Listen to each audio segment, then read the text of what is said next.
మెదక్ జిల్లా కేంద్రంలోని కోదండ రామాయణంలో వైకుంఠ ఏకాదశి సందర్భంగా ఉదయం నుండి ప్రత్యేక పూజలు, అధిక సంఖ్యలో భక్తులు పాల్గొనడం, అందులో ముఖ్య అతిథిగా మెదక్ మాజీ ఎమ్మెల్యే పద్మా దేవేందర్ రెడ్డి ఆలయ కమిటీ సభ్యులు పాల్గొన్నారు.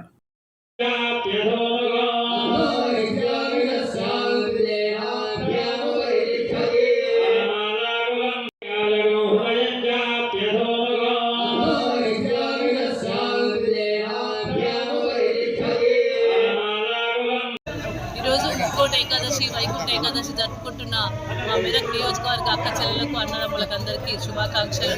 మరి జిల్లా వాసులకు కూడా, జిల్లా ప్రజలందరికీ కూడా వైకుంఠ ఏకాదశి శుభాకాంక్షలు.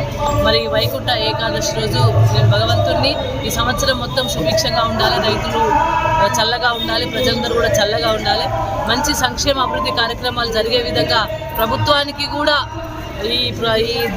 మన ముక్కోటి ఏకాదశి రోజు ప్రభుత్వానికి కూడా మంచి ఆలోచన కలిగించే విధంగా భగవంతుడు ఆ ఆలోచనను రూపొందించే విధంగా వాళ్ళ మనసులు కూడా బాగు చేసే విధంగా చేయాలని భగవంతుని కోరుకోవడం జరిగింది.